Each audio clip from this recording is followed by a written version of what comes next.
Welcome to the Biohacking Superhuman Performance Podcast. My name is Natalie Nidham. I'm a nutritionist, a human potential and epigenetic coach, and I created this podcast to bring you the latest ways to take control of your health and longevity. We cover it all, from new technology to ancestral health practices, personalized interventions, and a very special interest of mine, peptides. Enjoy the show. Welcome back, folks. Today's episode is for you if you're interested in diabetes, if you're interested in blood sugar control, if you're interested in the relationship between these things and obesity, and most importantly, if you're interested in learning about how all of these things can be solved. My guest today is an amazing guy. His name is Dr. Frank Tortorice, and he is a board-certified internist. He's also a functional medicine doctor, and he is also working on a book with a previous guest here, Joel Green. Joel Green published the book, The Immunity Code, about a year or two ago. And it is if you haven't read this book, you need to read it. It's amazing. But Dr. Tortorice is now joined forces with Joel, and they are publishing a next edition of the Immunity Code and obesity.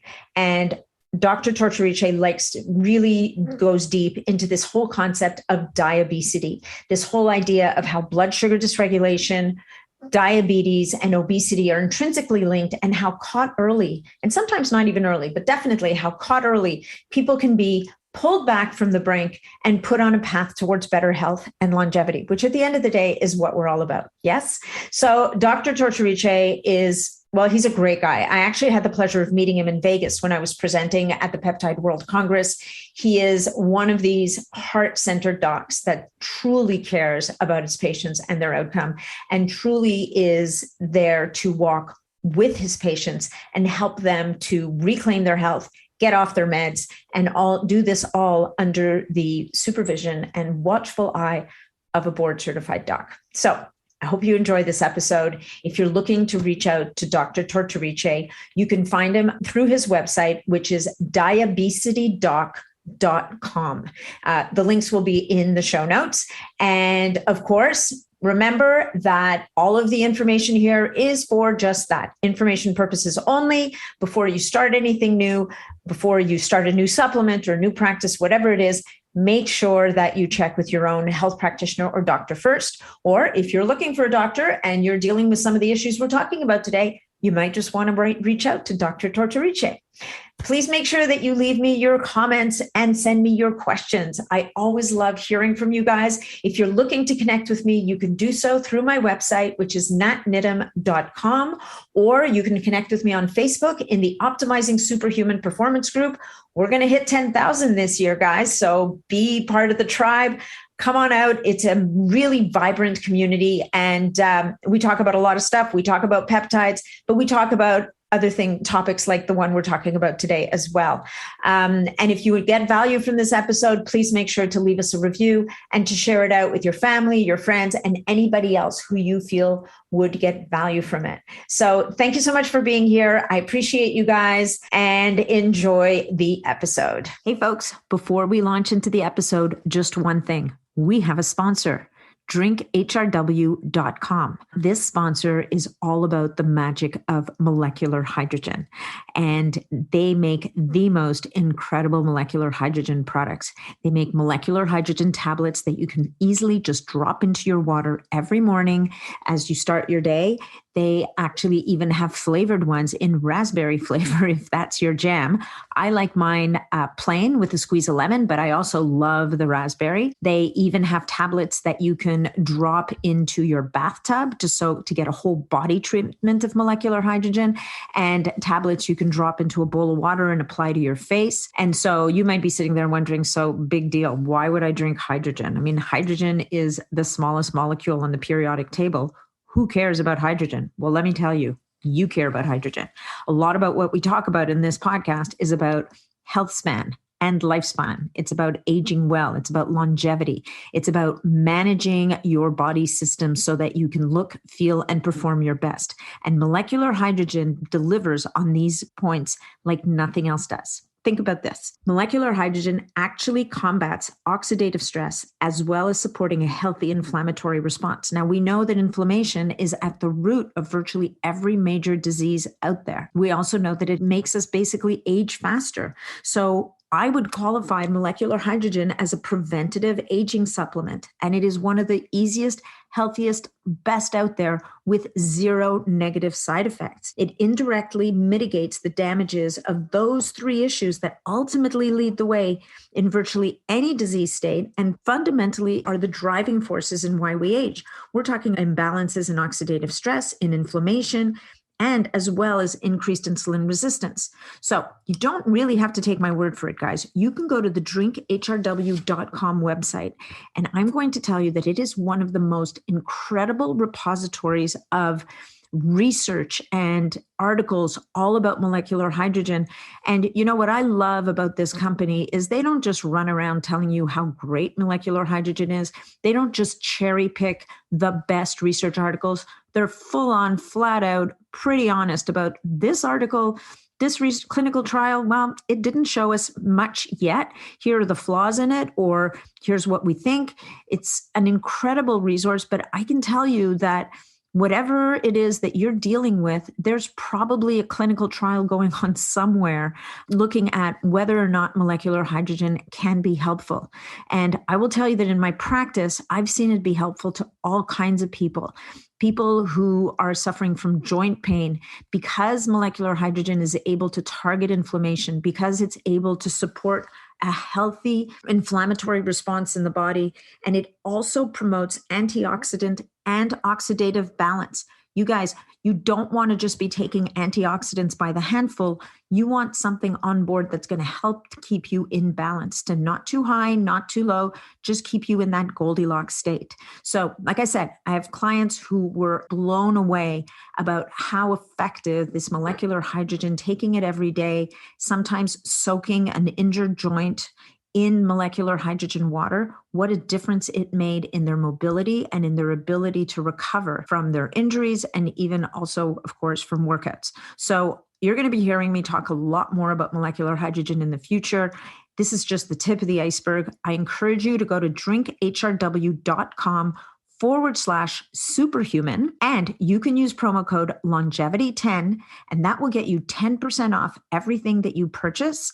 And you can try molecular hydrogen for yourself. And by all means, reach out to me and let me know how you liked your molecular hydrogen experience. And by all means as well, please, please, please check out their website. It is one of the most incredible resources that I've seen for molecular hydrogen research. So thanks for being here today, guys. Enjoy the episode. Hey, folks, just a little bit of housekeeping before we launch into the episode. Please remember that all of the information provided in these podcasts is for information purposes only. We are never offering treatments, cures, whatever for any kind of disease or medical condition. Anything you hear about here is going to be intriguing. There's some research around it, but make sure that you check with your medical provider before you go off and do any of this stuff for yourself. All right. So enjoy the episode. And also, if you're looking to connect with me for any reason, with your comments, questions, whatever it may be, you can reach me through my website, which is natnidham.com, or you can find me on Facebook in the Optimizing Superhuman Performance group, or on MeWe in the Biohacking Superhuman Performance group. And of course, you can also follow me on Instagram, which is at Natalie Nidham. Natalie is with an H between the T and the A, the second A. So thank you so much for being here. Appreciate you guys. Enjoy the episode. Good evening and welcome to the show, Dr. Frank Tortorice. It is such a pleasure to meet you in person. Thank you for inviting me on. Pleasure to be here. Yeah, well, in person being as close to in person as we can get these days. Yeah, that's correct. So this has been a long time coming. I mean, I think we started talking, what was it, in the spring or something?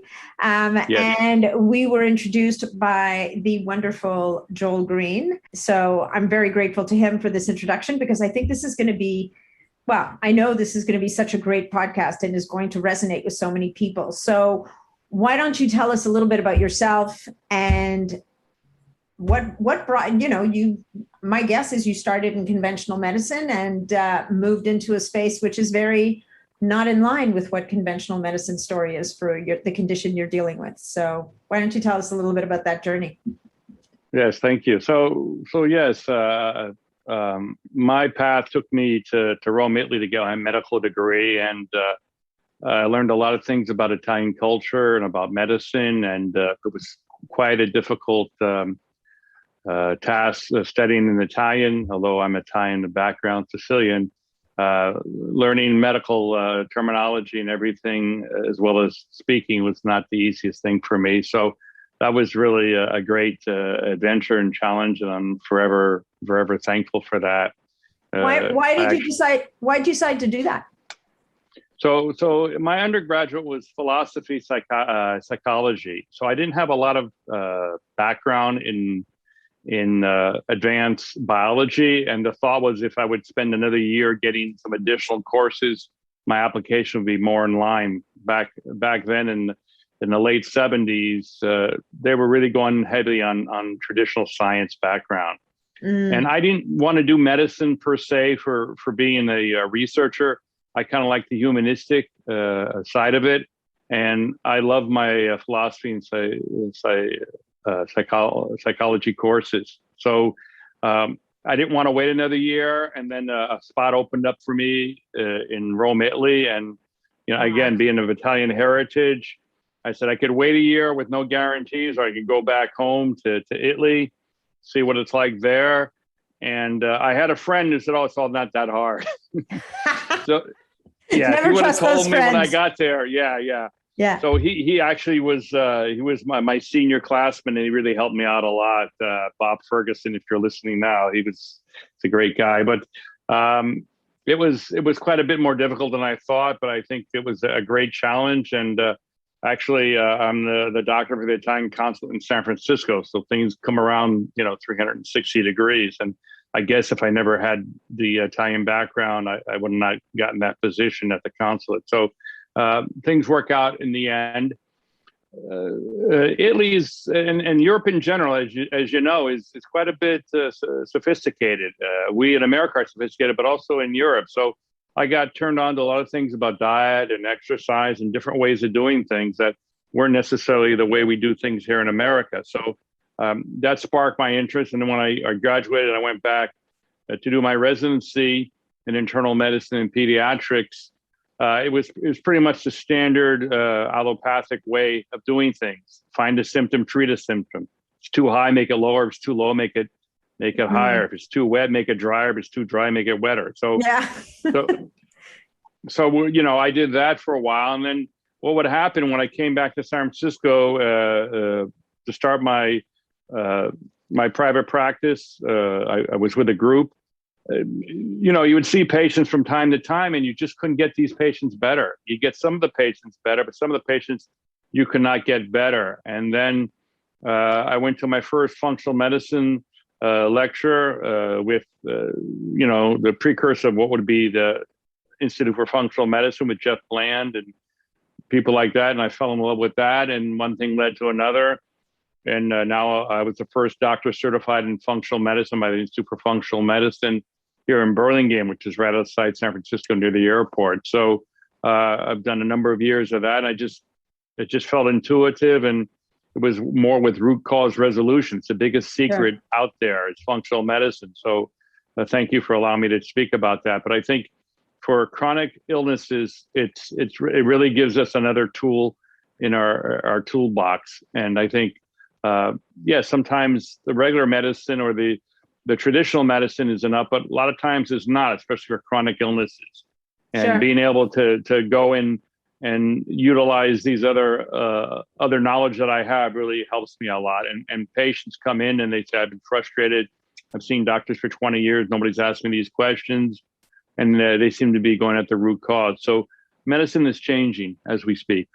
Yeah, I agree. I do think that. I think often with guests, we lament the state of medicine, but I do believe that it is shifting. I think that there's so much more awareness, and conventional doctors, a lot of them are starting to wonder and ask questions and try to think about things a little bit differently. So breaking, those of you guys who broke out of that mold sooner are, you're kind of mavericks in that, right? So you're leading the way for everybody else. So you have a specialty in the whole type 2 diabetes and obesity, or at least that's the topic that we're really going to dig into today.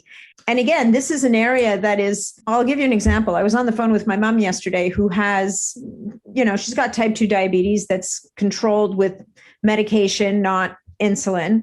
And her doctor's like, oh, your blood sugar's low. So why don't you start drinking some Gatorade?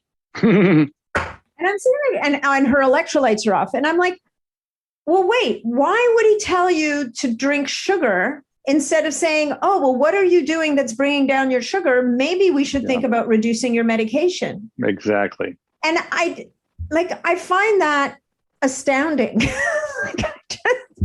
Do you have any insight? Why would he do that? I mean, the same thing happened to me. Is my mom is a type 2 diabetic, and then she transitioned to getting insulin. And the same thing happened with her. She went on a better diet. She lost some weight. And they said, well, your blood sugars are too low. You need to take ice cream or something to raise them back up. So that's just a convention. Yeah, that's just a conventional way they do things. And again, as we know, when you're upregulated for inflammatory markers, it doesn't have a good long-term prognosis. So because with family members with diabetes or insulin resistance, I am very interested in that. And we really see that a lot in our practice here in San Francisco. So we started to look in a more in-depth dive at what is diabetes and pre-diabetes. And I mean, there's, some people think that 25% of all Americans have insulin resistance or pre-diabetes. So if you look at the studies, the initial studies were based on a fasting blood sugar of 110. There was about 19 million of us who had pre-diabetes. But then they decided to take a fasting blood sugar of 100, and it went up to 34 million.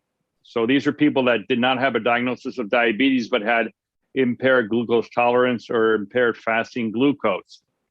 But if you look from a functional medicine standpoint, we want our fasting blood sugars be between 75 and 85. And we base it on better outcome data. So at 100, you don't have diabetes yet, but you're still at higher risk of having complications down the line. When you get your blood sugar fasting between 75 and 85, that's the sweet spot where you tend to have less complications. So if you figure it went from 10 points, from 110 to 100, and it went from 19 million to 34 million, you do the math, what do you think it'd be at 85? So this is really a catastrophe. And again, I'm one of the few people out there. There is other people that have said this, so it's not my original thought. But insulin resistance is at the base of all these chronic diseases. So heart disease, cancer, COVID, long hauler syndrome, obesity, sleep apnea, type 3 diabetes, better known as Alzheimer's. Yeah. So by reducing this as an initiating factor, then down the line, you're going to save a lot of money and a lot of morbidity and mortality, because a lot of these illnesses that we believe are like heart disease. Well, heart disease in the good majority of cases is brought on by some type of dysregulation of insulin. Yeah. So what do you think is driving this whole dysregulation of insulin? Like, I mean, it's rampant, it's everywhere that we see. What are you attributing this insulin resistance issue? Is it just eating sugar? Like, I think it might be more than just eating too much sugar, but why don't you tell us a little bit about your thoughts on that? Right. Yeah, I agree with you. One of it is eating sugar, but that's not the whole story. So things such as sleep apnea and not getting into stage 4 sleep. So if your body doesn't have time to repair, you have poor sleep, and that creates an inflammatory environment, and the body tries to regulate by using cortisol and other hormones, and then you have high glucose. That's number one. Number two is obesity. Obesity creates a very inflammatory state, and with that, the body gets type 2 diabetes, which is known as insulin resistance. You have enough insulin, but it doesn't get into the cell, it doesn't signal properly at the cell membrane. So That's another issue. So the food is devoid of the proper nutrients and micronutrients. Lack of exercise. We're not getting enough exercise. So exercise stimulates insulin sensitivity. Our kids now play with, iPads and Game Boy. Way back when kids would go to the park or play with their other siblings and classmates. Now it's much less frequent. So we're seeing even type 2 diabetes in young children. So this never happened years ago. So it's definitely diet, lifestyle, stress. There's also things such as heavy metals and other types of issues such as mold that can create an inflammatory state. And the body sometimes will compensate with insulin, not in every instance, but if you upregulate your inflammatory markers, then you're going to get more blood sugar dysregulation. So what I'm hearing you say, I think, is that it's the increase in inflammation, the increased in inflammation state is leading, in some cases, is leading people to become insulin resistant, like these inflammatory states. So then that would also feed into the story on the poor quality fats, for example, like damaged fats, causing inflammation and then bouncing back, coming back as insulin, showing up as insulin resistance, maybe? Absolutely. Yeah. Especially overconsumption of these fats will lead to diabetes and insulin resistance.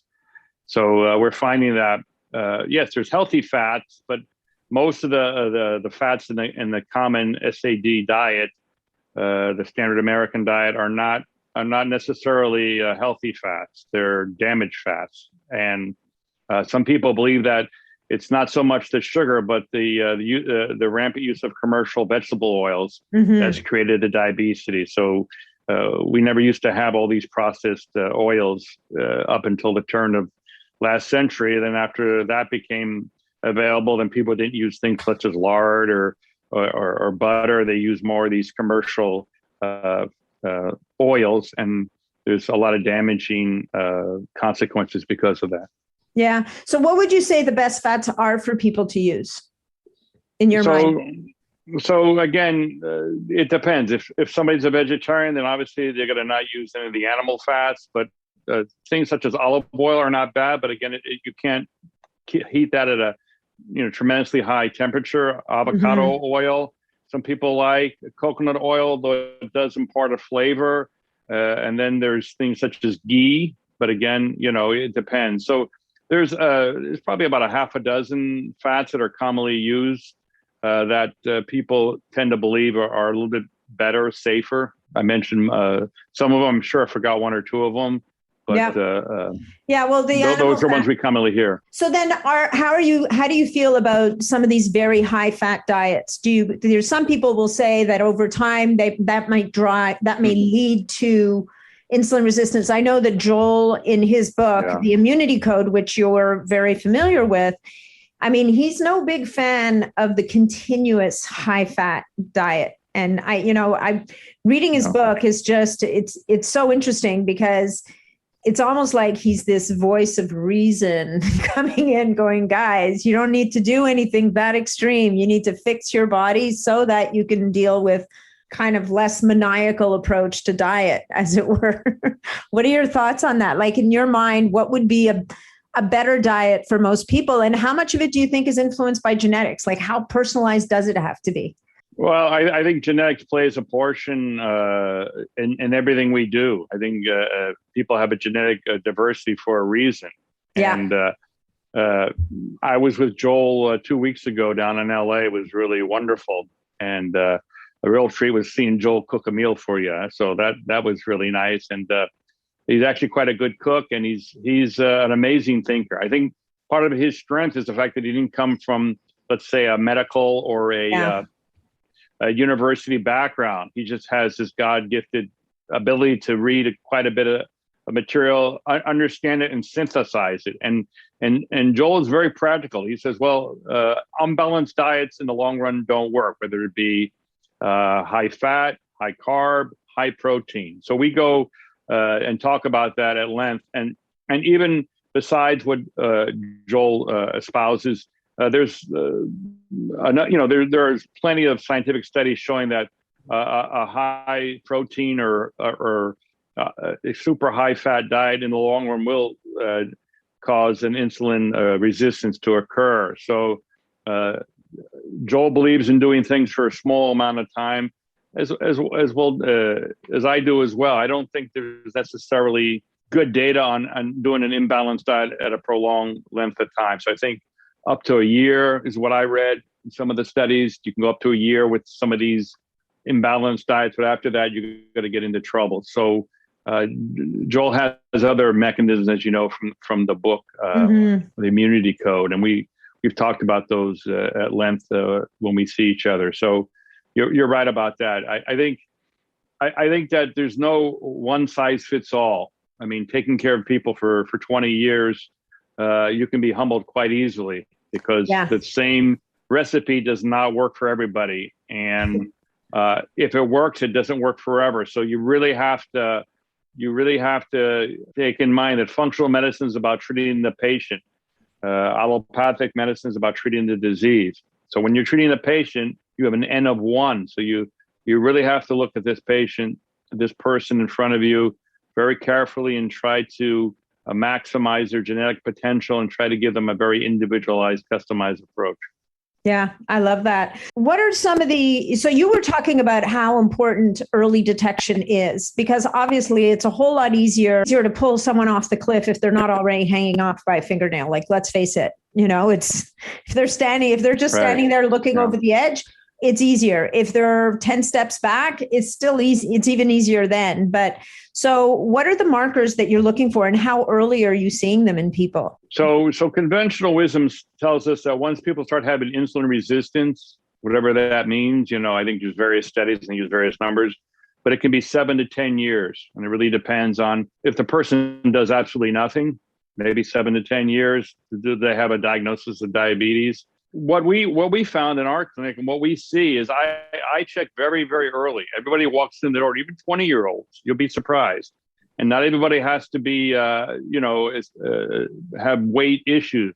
Yeah. Certain people are thin fat, so they don't have a tremendous body mass, but they don't have a tremendous muscle mass either. So you really have to, again, functional medicine is about the individual. So when I first started, they would say, well, just get a comprehensive or a basic metabolic panel, look at the fasting glucose. But again, that's not always the easiest marker to get. It is somewhat better than an A1C. So the hemoglobin A1C at 6.5 was considered the lowest determinant of having diabetes. From 5.7 to 6.4 would be pre-diabetes. So you can get that for a person, or you can get a fasting insulin. What I like to do with a fasting insulin is, fasting glucose.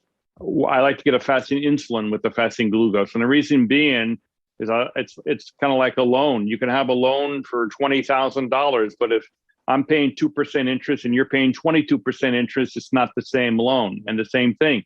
Somebody could have a fasting blood sugar of 90, which is slightly high, and their insulin could be 5 or 3 or something like that. Somebody else could be like 27. So you know that they're well along the way to getting diabetes, since they have to secrete much more insulin because the insulin they have is not working. So that's one of the tests. And then for the ladies out there, sometimes when they become pregnant and their gynecologist or obstetrician is looking at them, they will do a glucose tolerance test. Well, you don't necessarily have to be pregnant to get a 75-gram insulin or glucose tolerance test. The only spin I put on it is I check insulin at the same points I check glucose, blood sugar, and then I get a better. So it's 0, 1 hour, 2 hours, and 3 hours. So that's another way to do it. But again, that's more expensive, and everybody wants to sit in a lab for 3 hours.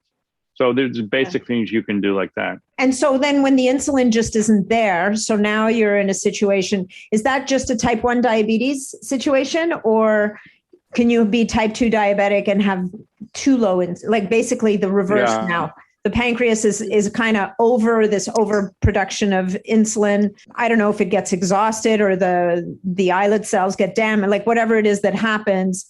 and it Right. can no longer keep up its insulin production. Do you see that, or is that the end stage of type 2 diabetes where people are just perched on the edge of total pancreatic failure? Yeah, so that's a great question because you really don't know. We have a number of patients, and I look and say, "Why is your insulin only 3?" And something doesn't necessarily make sense. So you have to really look at the person. They say traditionally that you have 75 to 80% loss of the beta cells of the pancreas before you get into diabetes, but that's not always the case. Well, we have seen certain people who don't produce a lot of insulin, yet have regular blood sugars depending on what they eat. So I don't know if you can tell just alone when you see low insulin what it is, unless the patient's known as a diabetic. Then if they have low insulin, and you can get some markers such as GAD, the 65 or something, which is a specific marker that checks for autoimmune or antibodies against the receptors there. But in a lot of cases, you really can't say for sure without doing further testing. So if I know somebody's a diabetic and their A1C, again, we said 6.5 is the starting point for a diabetic. If their A1C is 7 or 8, and remember, it's a logarithmic scale, so 7 or 8 is a lot higher than 6.5, right?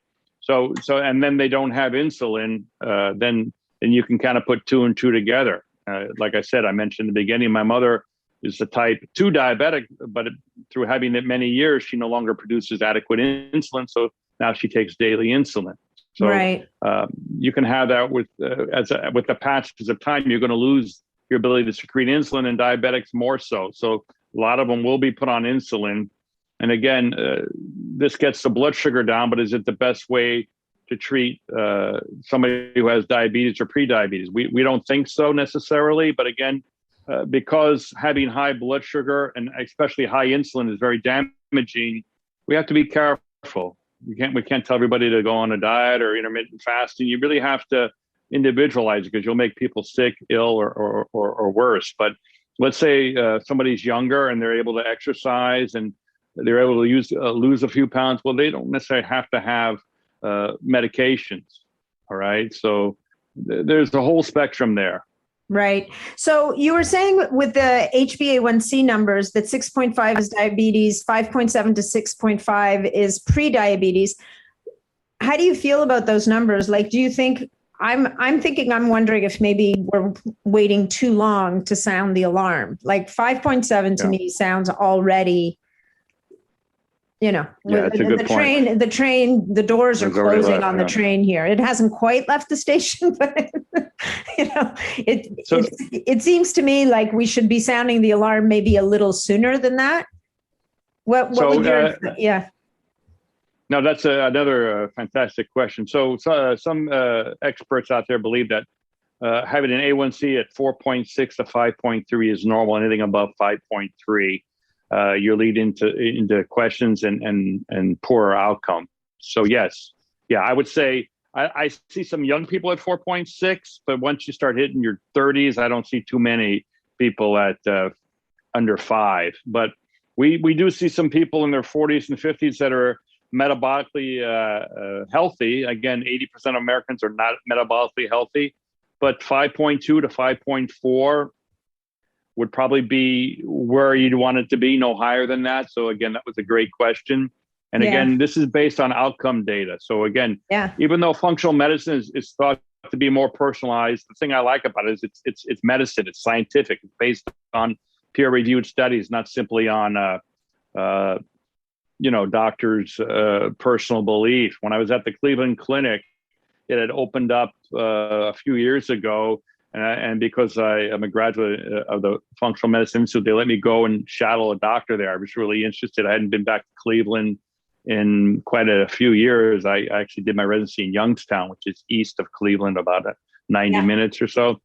And I got to go to the Cleveland Clinic where they were doing the functional medicine. And I'll tell you, it was quite impressive, very impressive. Again, I mean, it had gone from initially they weren't sure the concept would work, so they put it like behind the garage or something. And then once they had a 2-year waiting list, they expanded it to 100,000 square feet prime, prime Cleveland Clinic territory. And, they had quite a bit more resources in my little clinic. They had a nutritionist, and they had coaches, and they had, you name it. So they, when you would come in, you'd walk through the different rooms the same day. You get to see a little bit of everything. So I was quite impressed to see what's going on. I think a lot of people are getting very good care for their chronic illnesses, and there's a lot of good stories. People getting off medications, losing weight, and getting their health back.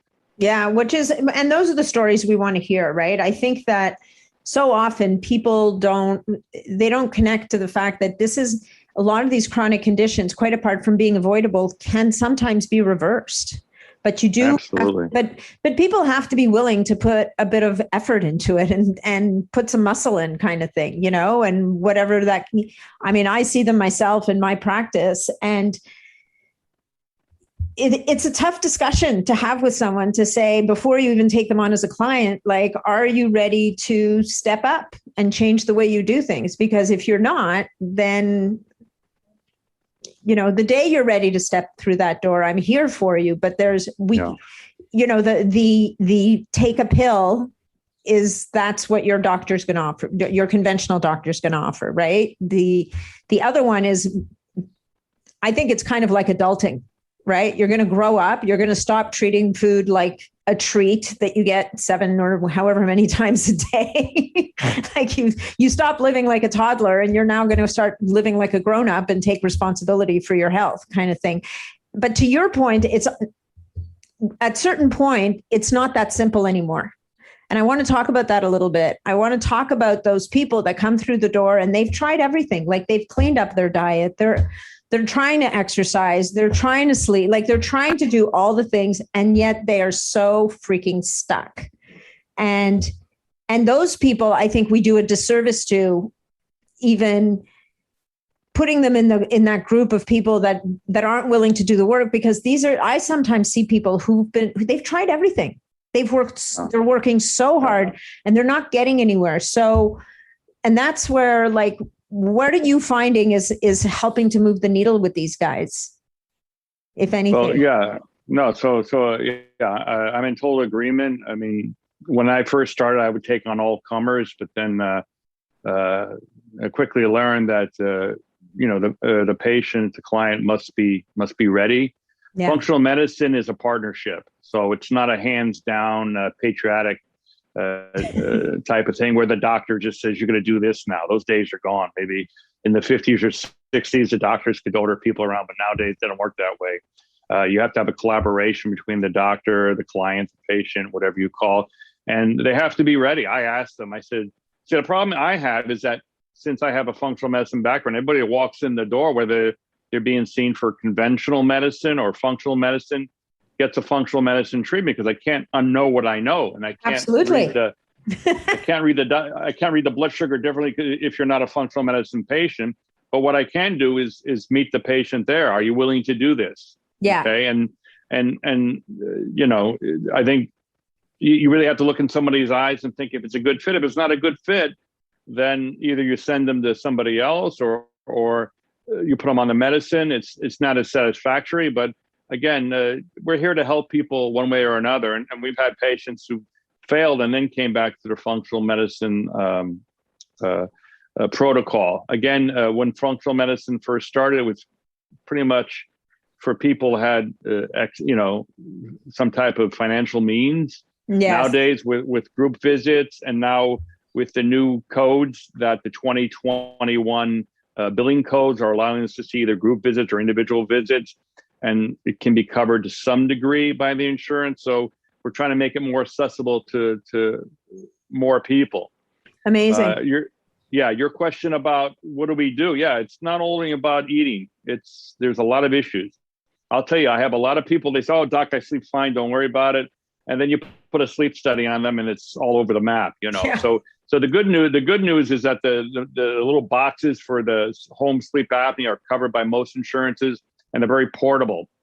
Back about 10 years ago, you'd have to go in this, Tony Perkins type of hotel and try to sleep. And then they say, oh, you didn't sleep very well. Yeah, I wonder why. Well, no kidding. But, oh, yeah, Yeah. you used to have to go to these places, and they would put a bed sheet on it. My patient said it was horrible. It says, I wanted to get out of there. So now you're going into your own home, and the chips have enough data where you can do 2 or 3 days, and you can pool the data, and you have a better data set to come up with your diagnosis. And sleep apnea is one of the root causes of impaired glucose tolerance or prediabetes. Other things is stress. We have a number of people with mood disorders, and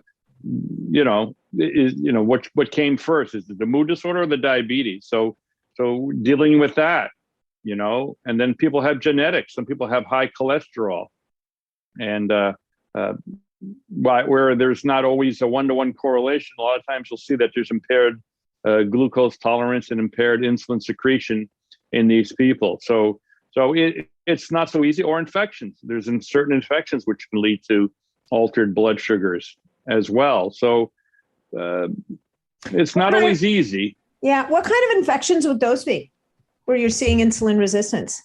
So these would be chronic infections, and the body's in an altered state. When you get high cortisol, what happens? You get a little bit of insulin resistance, because the body says, okay, we got fight or flight. You got this thing coming on, so I'm going to put some sugar into your muscles so that you can fight off this threat. And if people are always in a high sympathetic state, then they can have high fasting glucose. Mm-hmm. And we have a number of people like that, and their A1C is fine. But then you look at their insulin, it's really high. So we have to work with stress. I mean, some people are eating pretty good. So again, I think part of the beauty of having a functional health coach and nutritionist allows me to have them be part of the team that works with the patient, answers their questions, that helps them with their shopping when they go grocery shopping. Talk a little bit about exercise, and then we can just follow up. I think the days of just a doctor sitting there, those days are largely, for chronic illnesses, a thing of the past. Now you need a whole team. Where you have a health coach or a nurse or nutritionist or an exercise person or a meditation person, it's totally different. But again, because of the way that Medicare is now reimbursing doctors, there's an incentive to do a group visit or to do preventative care.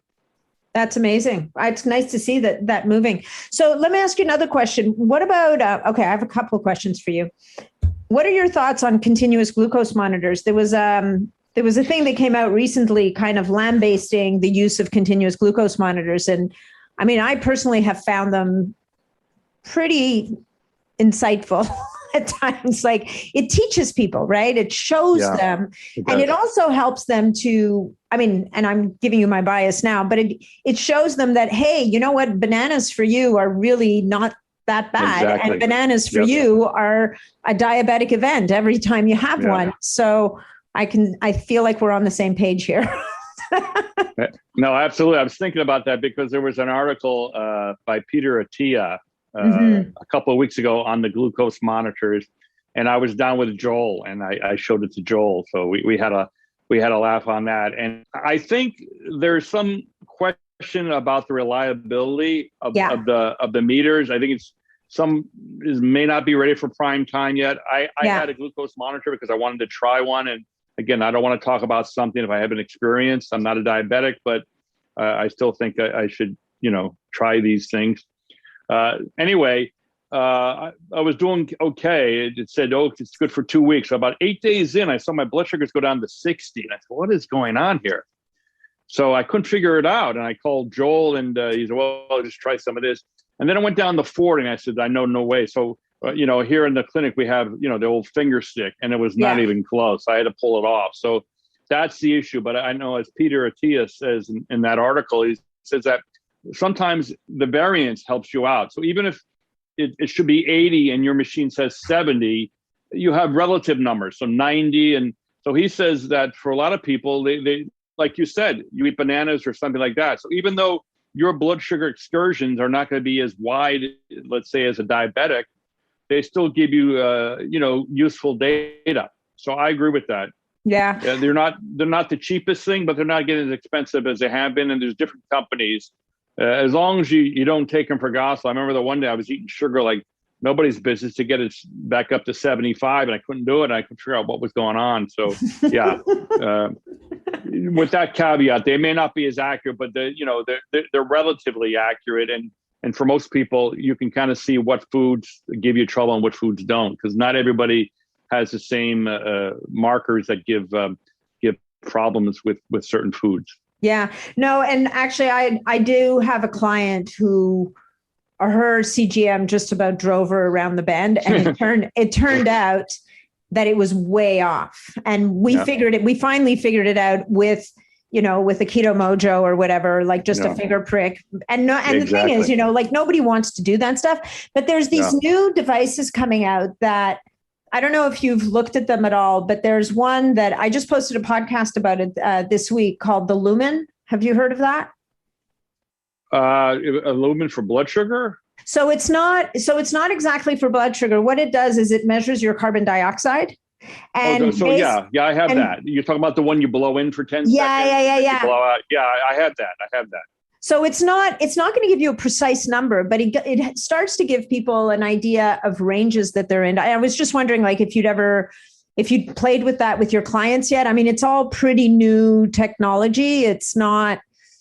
I was wondering, do you use that in your practice or? No, I just got it for me because I wanted to see. That's how we started. How do you use that? I mean, it goes from 1 to 5 to see if you have more carbs or fats, but I didn't know it gave blood sugar, so maybe I missed it. No, it doesn't. No, you're right. It does not. It basically gives you a gauge of, are you in full fat burning mode? Are you fat and carbs? Yeah, that's full correct. Carb? Correct. Yep. And then they have an app that tries to give you back information about what their goal is really about building metabolic flexibility, which I actually think is something that we should all be aiming for, right? Yeah. Which is part of this whole idea of trying not to go to extremes on diet, trying to move ourselves into a world where our body can deal with a bit more carb, a bit more fat, a bit less here and there. But it's a process, because for most of us, we've seemed to have lost that flexibility along the way somewhere. Right. Yeah. I think most people can probably digest the carbs better than the fat. So turning on the fat enzymes are a little bit more of a challenge. Now, when you go into ketosis and you go on a long diet, then you're excellent at doing the fat absorption. But then again, there's a thought that in a number of months, if you go too low on your carbs, that you may have some difficulty bringing it back. So again, the studies I read was, they used a sweet spot of around 9 to 12 months. Again, I don't know anybody who's lost totally the ability to digest carbohydrates, but modern man really ancient man probably ate whatever was out there, during the summer. Yeah, during the summer there was berries, there was honey from time to time, there was there was meat if he was able to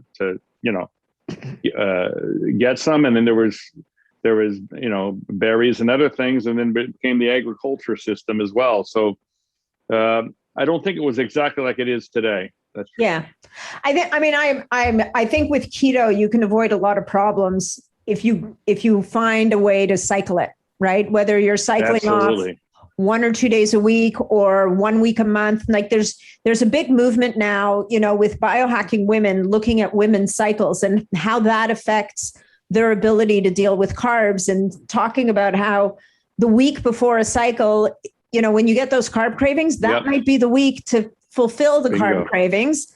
And then you do your fasting and your keto on the other weeks. And so actually that was another question I wanted to ask you is, have you just made many distinctions between your male and female patients? Are women responding differently than men? And the problem with women, of course, is, we're many different women rolled into one, and particularly like premenopause. Exactly. You've got, these hormonal fluctuations, but then postmenopause, you become this whole other person. Yeah. And so are you finding you're having to adapt what you do to women absolutely. specifically? Absolutely. Yeah, I think postmenopausal women, you can kind of, I won't say 100% lump them with guys, but it's probably closer when they're having periods, then all bets are off. You really got to be careful to handle that properly. So yeah, it's totally different. It's a totally different, it's a totally different animal, a totally different situation. Usually I try to get a lot more data because otherwise you're going to be, you're not going to be successful. When you were talking about the fasting, I think I was reading the book and was saying that, well, you don't really need to do that much fasting. If you do it twice a month or something, or it said 5 times, you do a intermittent fasting 5 days, once a month or once every other month. It was not, cycling on and off for a long time. You still get the benefit. And I know that the Prolon diet, which is a vegetarian food mimicking diet, they say do it once a month, for 5 days. So there were some studies on that as well at UCLA. So I know I kind of switched the topic a bit, but no, going okay. back to the women, you're 100% right. I think women's hormones are different for a reason, and if you don't recognize that, you're not going to be successful, and your patients or clients will be frustrated. So you really have to do a good job with that. Yeah. Do you find, now that you brought up fasting, do you find fasting is helpful in reestablishing insulin resistance in your patients?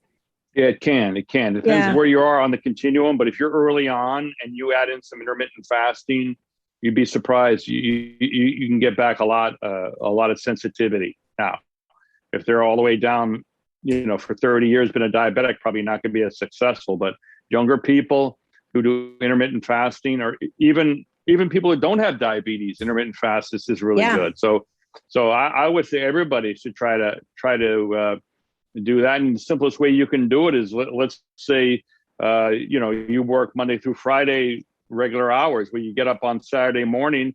No reason you have to have a breakfast at 8 o'clock. Maybe you can go to noon or 2 o'clock, or some people are metabolically more flexible, can go to 5 o'clock or the next day, but certainly you should be able to get 15 hours in. And depending on what studies you read, the sweet spot is anywhere from 12 hours to 18 or 19.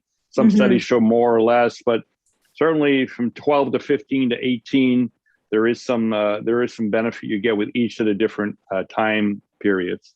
Yeah, for sure. I had a client once, I don't know, I think he must have been like a 48-year-old, like kind of near 50-year-old guy, a business guy. And he started 1 day a week. Like he would eat dinner on Sunday night and he wouldn't eat again until Monday night dinner. Yeah. And I think in the space of 3 months, all of his metrics improved. It was actually shocking. Doesn't surprise me. Yeah, he himself, like, he dropped all this. And, guys, we love you. And women, this is women's eternal frustration, is a guy will do that, drop 20 pounds, all of his blood metrics get better. And then for a woman, it works differently. But in his case, he was like giddy. When I spoke to him, he was like, oh my God, you're never going to believe it. This is so easy. It is. And to your point, actually, I think he was able to do this at a time before he was metabolically broken.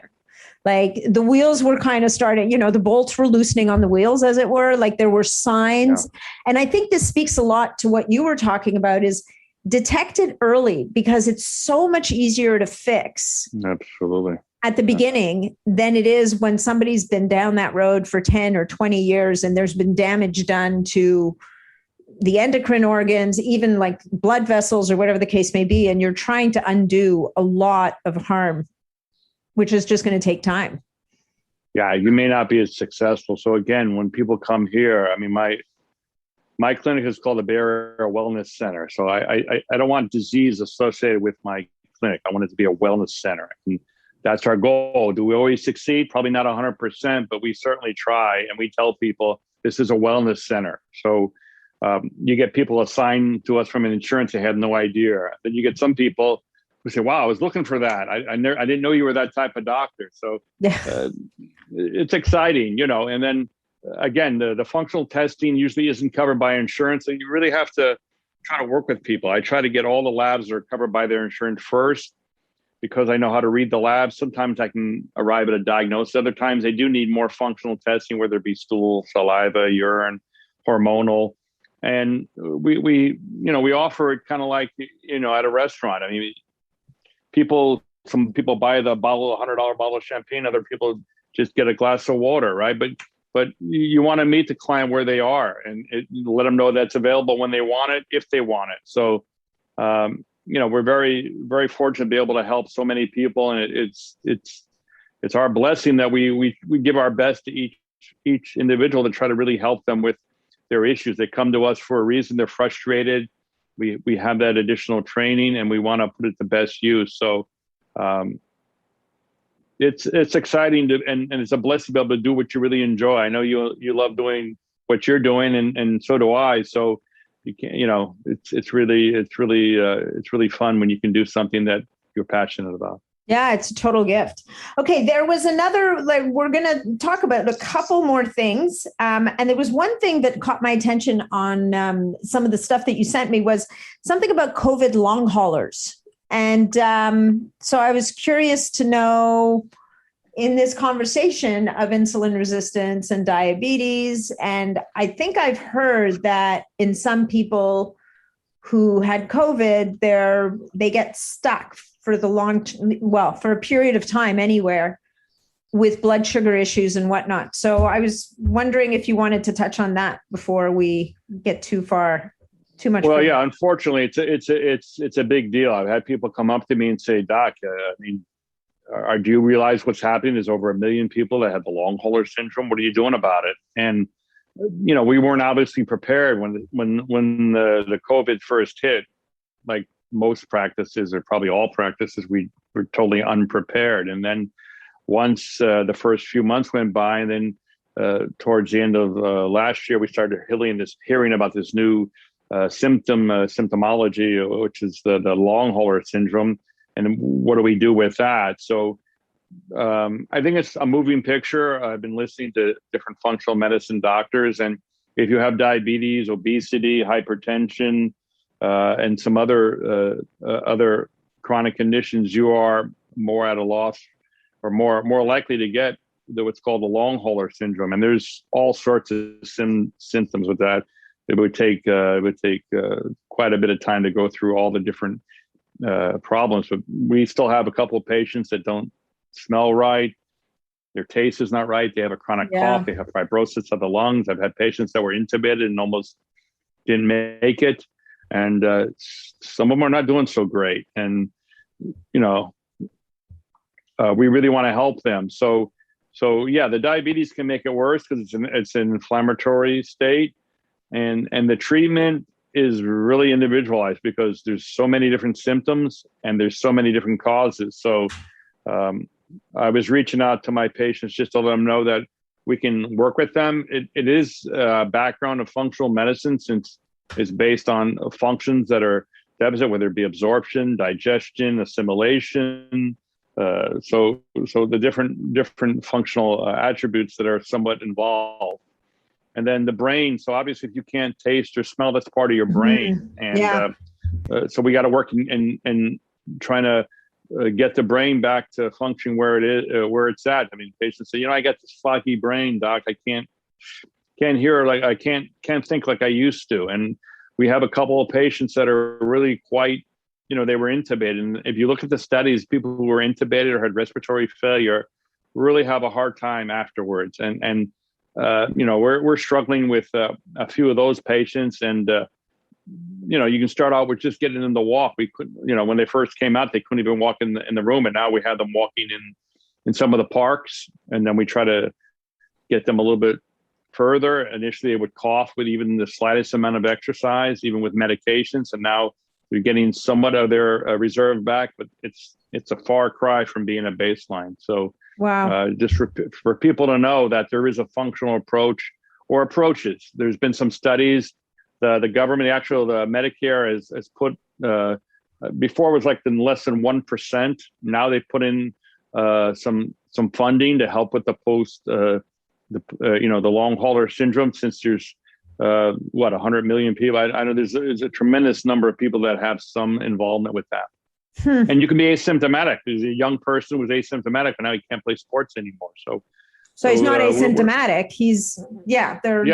There's a symptom. Yeah, he had COVID without having to be intubated or go to the hospital. But unfortunately, with the cytokines and some of the issues that created some inflammatory issues with the lungs and like that, some of these persons are not back to baseline yet. So that's interesting. That's a story that's still being written as we speak. Still evolving. Yeah. So I see. So what you were saying then is that, you're going into it. I mean, it's kind of what we've been saying for the last however many months, is going into COVID with any of these chronic diseases at play is going to put you at a much higher risk of worse outcome. Yeah. And I guess what's interesting, and what would be an interesting thing to figure out, is going back to what you were saying originally, which is, if we move the bar down and said that prediabetes really is at a much earlier stage than what we're recognizing,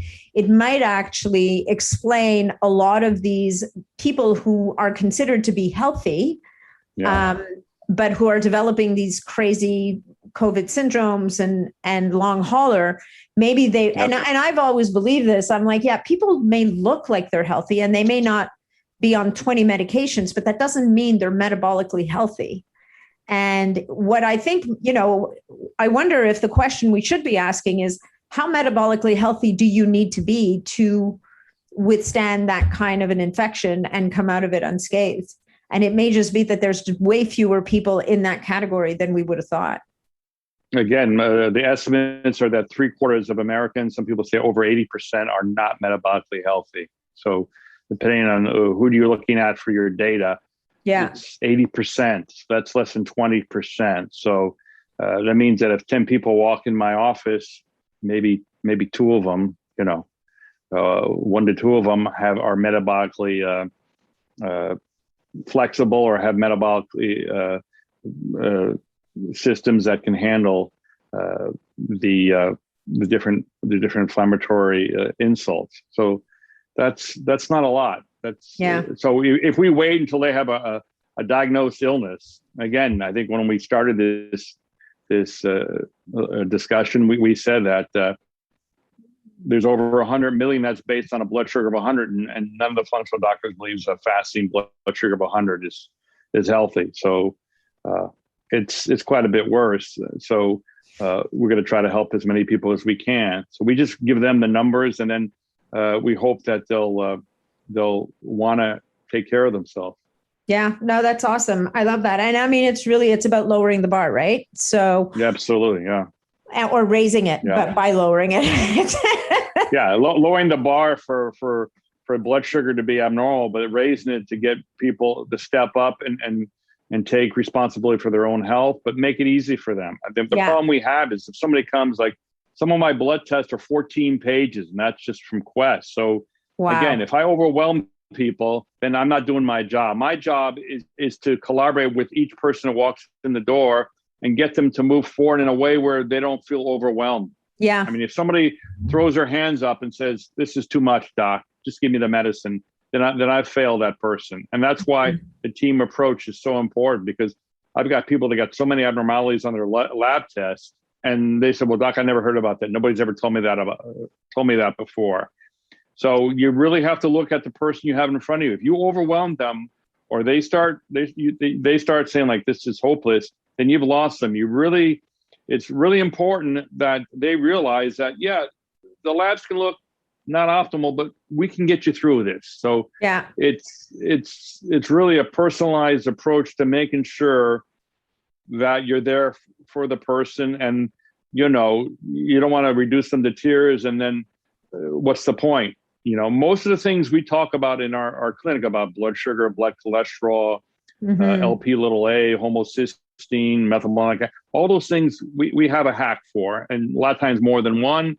A lot of times we have things that are covered by the insurance, and we just want to make sure that people realize we're not telling them the numbers so they feel like they've been singled out, but we're telling them that, okay, this is where they are now. It's kind of like a report card. This is your report card now, but next quarter you can have a totally different. And we had a guy he's 36, and he was going out drinking with the guys. He's, oh yeah, on Saturday and Sunday I pound them down, doc.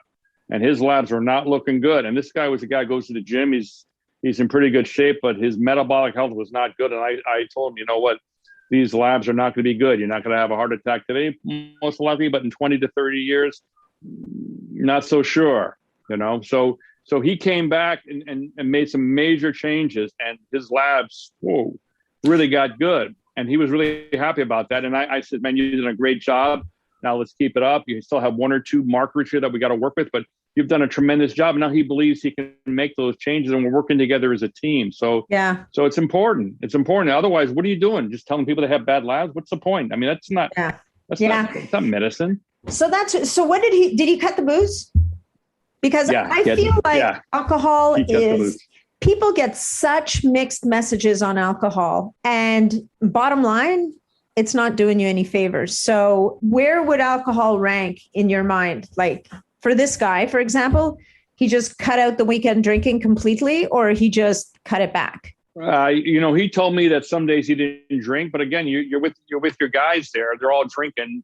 You ask him to change all his friends. You really have to meet people where they are. If you tell this guy you got to go to church on Saturday, I mean, come on. I mean, you have to meet people where they are. So he told me that he stopped stacking drinks. So you know what they said, guys can have 2 drinks of a mixed drink or a few ounces of wine or beer. But again, you can't have nothing from Monday to Friday and then Saturday have 14. It just doesn't work that way. Yeah. So we're not always successful, but when we show people their labs, same thing with gluten. Doc, I can take anything. Well, a lot of people have bad gluten sensitivity. When they eat a pizza or something, they don't have any bad sensation because their immune system is so deranged they can't mount a response. Right. If you tell them stay off gluten for a month, then they eat the pizza, then they're all over the place. They have all sorts of symptoms because that month has allowed their immune system to repopulate, and now they had a bad reaction. And we'll check either we have an advanced gluten sensitivity, but you can even get genetic markers to show if they have a propensity for having. So there's a little bit of an art to the practice of medicine. For sure. Yeah, no, and helping people to see it the right way is definitely a big piece of it. So I heard a rumor, as we're going to wind down here, I heard a rumor that maybe you're writing a book. Is that true? Right. Yeah. So actually I'm co-author with Joel Green, who's already a renowned author. He wrote the Immunity Code. Yeah, we had him on the show. Yeah. Yeah, he's amazing. He's a good friend, and he's really, really a good person. And he asked me to help him with immunity code and obesity, being that at a certain level we're going to get into medical issues, and he didn't feel as comfortable as I would with the the medical part of it. But in terms of the diet and everything else he brings to the table, he's probably one of the top thinkers. I mean, he's able to like I said, synthesize material. And we found, if you look at his podcast, and you look who's on his podcast, for the most part, the younger people, men and women who are involved in either bodybuilding or fitness. And some of them have chronic illnesses, but a lot of them don't. Whereas this book will be tailored more towards maybe slightly older individuals or individuals with known pre-existing conditions such as diabetes, cholesterol issues, pre-diabetes, and reflux, SIBO, and some other medical conditions. And that's where I bring in my expertise. And together, I think the book will be something special.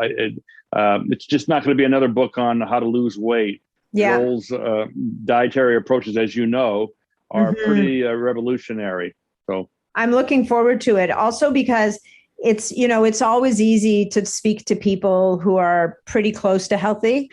It's quite another thing to talk to a population of people who desperately want to get better, but it took them a while to get to that place. So I think that I'm really looking forward to seeing that book, actually. I think it'll be great. I know it's going to be a little while. You guys are just working on it, but right. Yeah. I'm looking forward to having you both back on the podcast and talking about it when you're ready to share. That would be wonderful. That would be wonderful. I mean, I think, again, you can help people, a limited number of people in the office. You can do things like you're doing. You're doing a fantastic service. I think your podcast, I've learned so much, especially about peptides, but also about other things. And people want to know about these things that you mentioned. And the same with us is we realize that if there's over 100 million diabetics, there's no way I can see these people in my clinic, but can a majority or even some of these individuals, if they're so inclined, get some information on their condition so they don't have to suffer like other people have? Yes, of course. And that's our goal. Amazing. Yeah. And get them before they fall off the cliff, right? That'd be the goal. Yeah. All right. Well, that's amazing. Well, Dr. Tortorice, is there anything we did not cover here that you think you'd like to share with the audience? Not too much. Maybe a little about Alzheimer's. There's a type of Sure. Alzheimer's that's due to high blood sugar, and it creates inflammatory conditions in the brain. But that's probably, I guess you'll have to invite me back for a few months. Some information on that one. I guess, that'll be the type 3 diabetes conversation. Yes, yeah, that could go an hour just by itself. But I think we hit everything. You did a fantastic job of reminding me of things that I wanted to talk about. So again, I want to thank you for allowing me to talk to your audience. And you're always so well informed. So it was a great privilege for me. And Frank, can you tell us, how can people find you? So probably the best way is through my website at diabesitydoc.com. That's diabesitydoc.com, or through my Instagram or Facebook at Burlingame Functional Medicine. There we have some articles and some information that might be useful. Fantastic. So I'll put those links in the show notes for people if they need them. So it's diabesitydoc.com. Thank you so much. This has been great. Thanks for taking the time. And I look forward to many more fun, informative interviews with you. Thank you. Thanks so much for joining me on this episode of the Biohacking Superhuman Performance Podcast. If you enjoyed the show, please remember to leave us a 5-star review on iTunes, because that's what helps us to be heard and to be seen. If you'd like to connect with me directly, or if you'd like to leave any comments, or if you have any questions about this episode, please reach out to me directly through my website, natnidham.com. And of course, if you're not already a member of the Biohacking Superhuman Performance community on Facebook, that's where you'll find me every day. It's a short application, just answer a couple of questions, and you're in and interfacing with other amazing biohackers. Thanks again, and we'll look forward to seeing you on the next episode.